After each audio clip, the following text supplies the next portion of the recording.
On August 10th, the Oklahoma Angus Board of Directors held the second AngusLink Feeder Calf Sale in Oklahoma City, with help from the Oklahoma National Stockyards and the American Angus Association. Oklahoma Angus Association Sale Committee member Roger Wan says the sale's goal was to provide an avenue for proven quality feeder cattle to get in front of premium buyers. Our purpose was we wanted to provide an opportunity for Oklahoma Angus Association members that market bulls to commercial cattlemen, that they could go to those customers and say, I'm not sure what your plans are for marketing your calves, but I have a good idea for you to consider.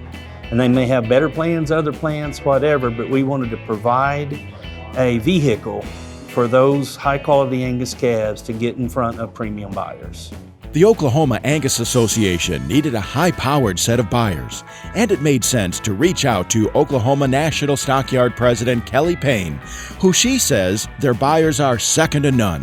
I think it's important that we all continue to look for different tools in the toolbox. It was how do we continue to put more dollars in the pockets of producers.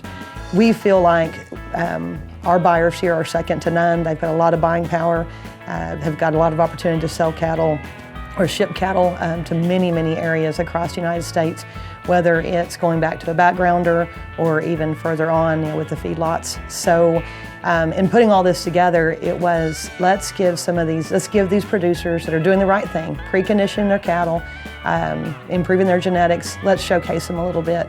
So whenever they go to the livestock market, they don't want their commodity cattle sorted on top of these others. They need to know what that price differential is. And so we felt like, since our guys are great at sorting and they want top dollar for the cattle week in and week out, this is a great place to start it. Value-added cattle enrolled in the AngusLink program proved valuable on sale day. Steer calves averaged $10.28 per hundredweight more over similar weights, and heifer calves averaged $6.13 per hundredweight more than similar weights. Ultimately, the target buyer is a feed yard that specializes in feeding quality cattle.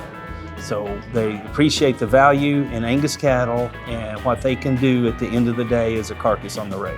I think the American Angus Association 3 or 4 years ago started at the right end of the industry by developing the link scores. There's quite a bit of science behind it. The higher scores, those cattle perform better in the feed yard, either for total beef or scores for feedlot or scores for grid. And got some buy-in from some feed yards and then brought it to the general public. This year has exposed how important the bottom line is for all producers. Payne says, quote, they, farmers and ranchers, are looking even more closely at how to put more money in their pocket. This economic downturn was just incredible. You hope you never see it again. But I think in looking at programs, whether it's AngusLink, even getting started in a precondition program, find something that works for you, find someone you can trust, and let them walk you through the way to put every available cent back into your operation. Keeping progress in mind, the next Angus Feeder Calf Sale is scheduled for December 7th at the Oklahoma National Stockyards. The December 7th sale will be more geared towards spring feeder calves, and we'll have to work pretty hard to be sure our customers and folks we work with are getting them weaned 60 days ahead of sale day and have the right appropriate herd health protocol so those calves are ready to move on into a feeding system. Are you already doing the work but need to capture the extra value? Visit angus.org/AngusLink to enroll in AngusLink.